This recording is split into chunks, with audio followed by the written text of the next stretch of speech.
Welcome to the latest episode of the Real World Nutrition Podcast. This is episode 174. Small changes, big health impacts. Why slow and steady wins the race. Hi, everyone. Welcome to another episode of the Real World Nutrition Podcast. I'm Shelley, your host, and I am talking about some ways that we can go about setting and achieving goals and building on last week's episode where I talked about accountability and why having support can help make a difference in achieving your goals. Now, today, as I mentioned in the title, in the opening, I'm focusing on how you can take small and intentional steps to create big health impacts over time. So we've all been there. We set ambitious goals, ambitious health goals, ambitious goals in other points of our life, and they feel so inspiring. But then we end up overwhelmed or burnt out because these are big, big goals in a lot of cases. And not to say one person's goal is bigger than somebody else's. Our perception of what is a big goal varies. So I want to just make it clear that we don't all have the same definition of what is a big goal or an ambitious goal. But what if I said that the key to lasting success isn't the giant leaps, isn't going from 0 to 60 quickly, but starting in small steps and staying consistent? So I want to explore this a little bit deeper and then how to apply it with your own goals and give you some examples to help you get a better idea of what making those small changes can do overall. So, as I said, why do big goals fail? And not necessarily fail, but sometimes they just seem so unattainable. And it's not that they're necessarily unrealistic. It's not that you don't have the willpower to achieve it. It just seems like it's a lot to take on all at once. So here's an example. Somebody might want to set the goal to lose 20 pounds. And I have clients who want to lose way more than that. I have clients who want to lose the 10 pounds, but I'm going to stick with the 20 here. And so instead of breaking it down into manageable steps, they completely overhaul their diet overnight, start an intense exercise routine, and expect immediate results. Now, these immediate results rarely happen, or I should say, not that those immediate results rarely happen, but more of they are very often temporary. There's a lot of societal expectations of how losing 20 pounds should look. But let's talk about some of those steps. So there could be disappointment when it doesn't last. There could be just frustration. Not losing the 20 pounds is something that's a point of frustration for a lot of people. So let's talk about how the small changes come into play. They're not overwhelming, they're sustainable, they allow you to build momentum over time. And trust me, my years of experience, people are not often patient enough to take the time to be consistent and persistent when it comes to losing 20 pounds. There is this expectation. When I say immediate results, I'm talking in a matter of maybe a couple months, where this could take 20 weeks, maybe longer. It depends on so many variables.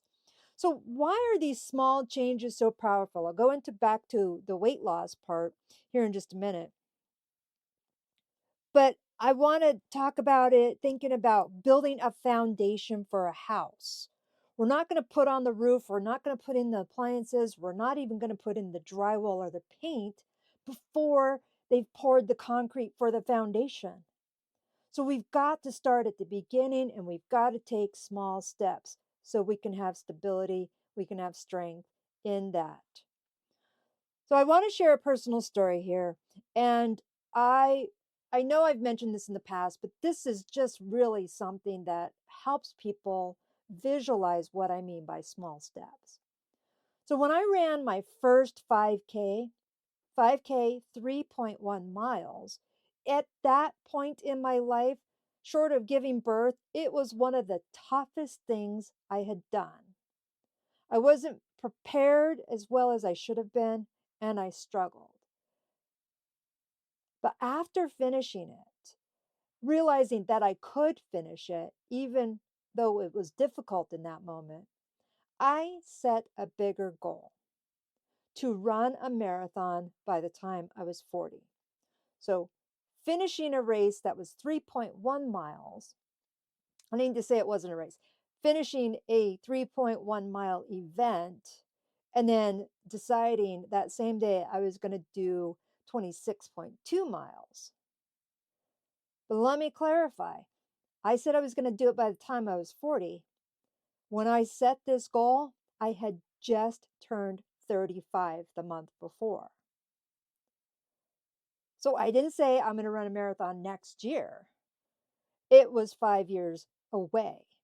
And that may seem crazy long, or even running a marathon may seem crazy to some people. But I want to make it clear, I didn't start by running miles and miles every day.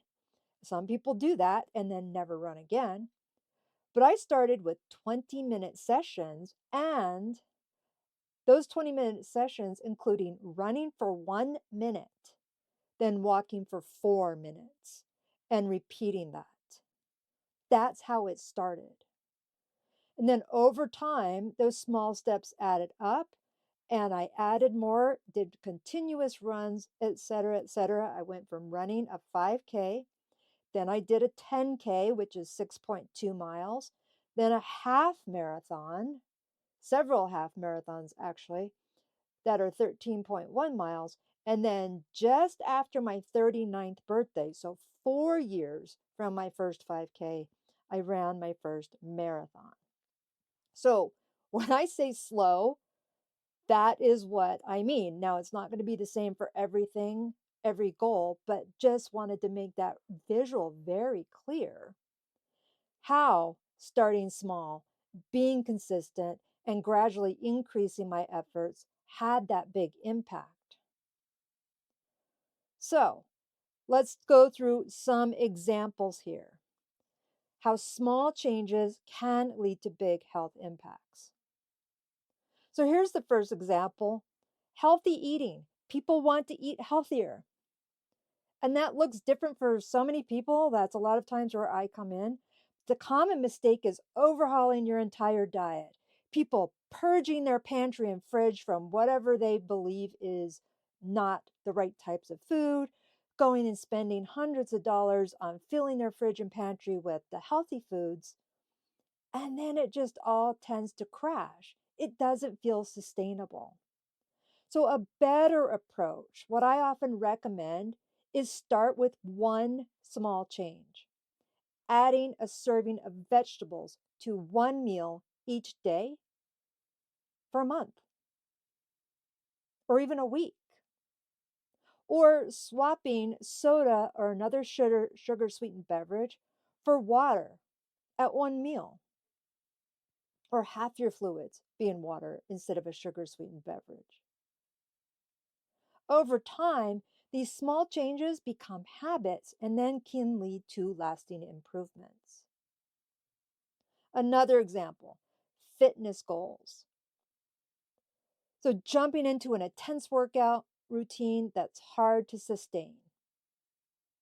So, going back to the running, if I had said I was going to run a marathon that next year, it probably would have been very difficult. But let's talk about the better approach here. Start with a 10-minute walk every day, or a few body weight exercises, and then gradually increase the time and intensity as you build strength and confidence. So you may already walk, you may already do something, you may have an upper level goal, but bear with me on this example. Start with a 10-minute walk, work your way up to a 30-minute walk, and not saying you need to keep increasing that time, but I would encourage my clients in that 30-minute walk over time, you should be covering more distance. So that 30 minutes could get you further. Or you could do where I'm going to walk to this particular milestone, not necessarily a milestone, but this particular location and back. And over time, it should take you less time to complete it as your body's getting more efficient. So the impact here is consistency. Consistency leads to better fitness and the reduced risk of injury. And I know I keep bringing this up, but going back to that running experience, there was a point in that 4-year setting where I did ramp up quicker than I needed to, more specifically, quicker than I should have. I got overconfident and ended up getting a stress fracture. It took overall about 8 weeks to be fully healed and recovered from that. And I didn't have to start back at square one, but it actually slowed me down. I did get, obviously, cut my goal, but I lost a couple of events, lost out on a couple of events I wanted to do. Lesson learned. All right, so another example, stress management. The common mistake, trying to overhaul your entire schedule to fit in meditation, to fit in exercise, to fit in self-care all at once. Rather, a better approach is setting aside 5 minutes a day for deep breathing or journaling. I have this goal of meditating for 30 minutes this year. I started with 10. I was even having difficulty with 10. So I'm doing 3 minutes a day and building up on that. And it's not even 3 minutes every day. Smaller goals, but it's still helping. I'm more consistent now. So these small actions can help you build a sustainable stress management routine. Now I want to go back to the weight goal. If this happens to be yours, the losing 20 pounds is one thing, but you still have to get to that 5-pound weight loss first, then the 10-pound, then the 15, and you get the point there. But also there's the other aspect of it is weight loss when you're doing exercise to help facilitate weight loss isn't always shown or reflected on the scale. As we're improving our fitness and gaining muscle mass, we may be displacing fat mass, and that 20 pounds may not appear to be happening when in fact there are changes. So the better approach is to focus on the process. So eating healthier, having a regular fitness routine using those examples I mentioned, and paying attention to how you feel, the non-scale victories, how your clothing feels, and if the weight changes, great. But weight loss can really be misleading or disappointing if it is done in a way that may not be the healthiest, or may be disappointing if the scale isn't budging, but you're actually improving your fitness. So I don't often like to have people focus on a weight loss goal, but focus on other goals where the side effect is weight changes. So I want to emphasize this. I know it comes up a lot, but talking about those SMART goals. Small changes work best if they're part of those SMART goals. So specific, measurable, achievable, relevant, and time bound. So the example of I want to eat healthier, turn that into a SMART goal, and it's I will eat 1 serving of vegetables at dinner 5 days a week for the next month. So 1 serving of vegetables 5 days a week for the next month. It's not saying you can't have the chocolate. It's not saying you can't have whatever you want to have. It's saying to have that healthier approach, add that 1 serving of vegetables in that process. So that keeps the goal focused and achievable and allowing you to build momentum and track your progress. And going back to last week's episode about accountability, that's part of the SMART goals is if I want to eat 1 serving of vegetables at dinner 5 days a week for the next month, sharing that with my spouse or partner, saying, oh, can you help me out here and remind, if we don't have a vegetable with dinner, how can we add one? So if you're ready to start making small changes, here's what I recommend. Choose one specific area of your health to focus on. Set a small and realistic goal. Again, for you, what is small, what is realistic, doesn't have to fit other people's definition. Track your progress and celebrate your wins along the way. And then build on your successes by adding another small change when you're ready. And then, of course, as I said, don't forget that power of accountability. Sharing your goals with someone else who can help you stay on track, help you be on track. And I want to more importantly say, not shame you, but encourage you. So that's an important aspect.